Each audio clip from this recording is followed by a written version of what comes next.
Topic number 2. Anatta. Anatta, the 5 skandhas. A person is made up of 5 aggregates of existence. 5 skandhas / 5 heaps. First skandha, physical form.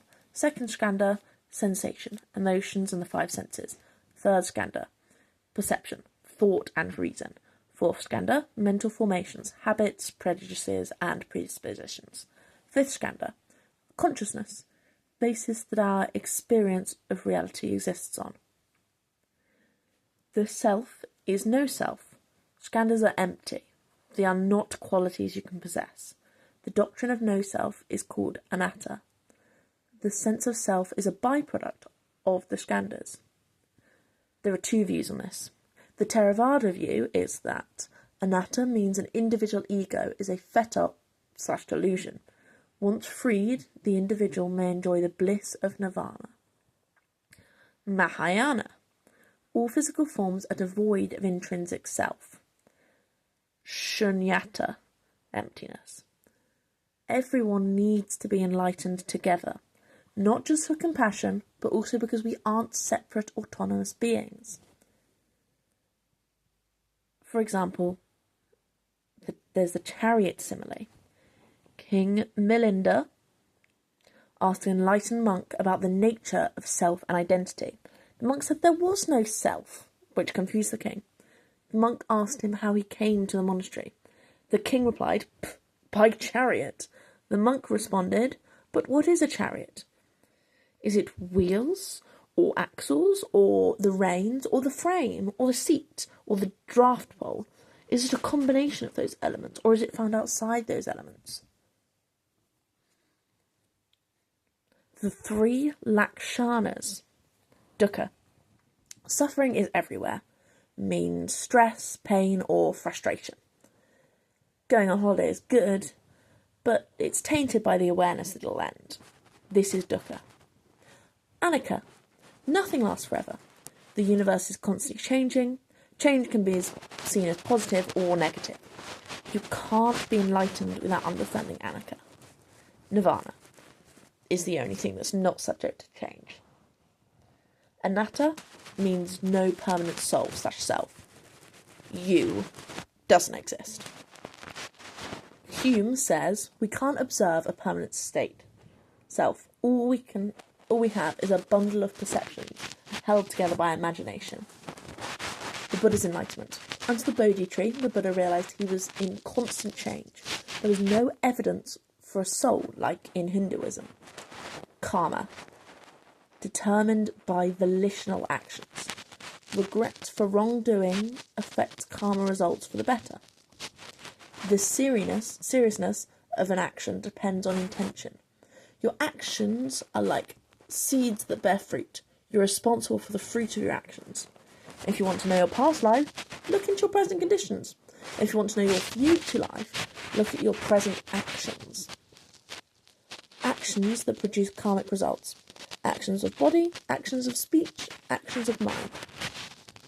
Rebirth. In the Pali Canon, the Buddha sees his previous lives. He realises every being is caught in samsara. Therefore, there is no soul or permanent self. Buddhism and karma. Karma means willful action. Things we choose to do, say, or think. Cause and effect. Liberating potential of karma. Karma is non-linear. The present is just as, if not more, important than the past. Forces beside karma. Things like natural disaster aren't collective karmic punishment. They're just natural events like gravity or seasons. Karma is moral justice or a reward/punishment. It's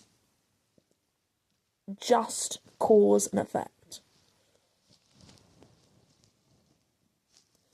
Types of karma. There is no bad or good karma, just wholesome actions and unwholesome actions. Paticca Samutpada means dependent origin, the interconnectedness and interdependence of everything, how dukkha arises and can be ended. Patitra Samappada. The 12 links of causation, or the round of birth and death. They're all connected, they can't exist without all others. The first is reliant on the next, and so on. Split into several different groups. The first group is past life. In this group is avidya, which is ignorance of the Four Noble Truths and dukkha. Samskara, which is disposition, which is impulse that we can act on continuing us on the path of samsara. The next section is present life. The first section of present life is vijnana, consciousness, basic awareness of the 6 senses. Next is namarupa, psychological person, the 5 skandhas forming the illusion of an individual. Sadyatana is the 6 sense doors: eyes, ears, nose, tongue, body and mind.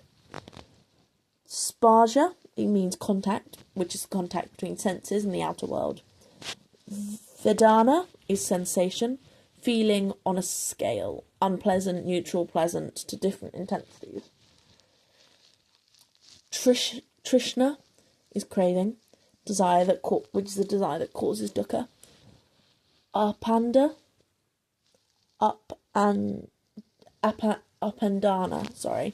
is attachment, which is the clinging to life, such as an individual self or sensual pleasures. Bhavara, Bhava,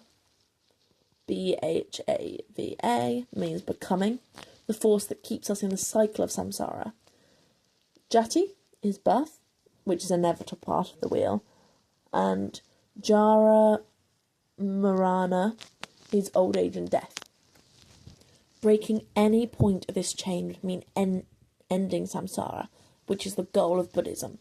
Mahayana Buddhism emphasises the interconnectedness of everything. Parable of the poisoned arrow. A man is shot with an arrow, but will not allow it to be removed until he finds out every detail. Who made it, who shot it, the material used, whether it's peacock feathers or goose feathers or pheasant feathers.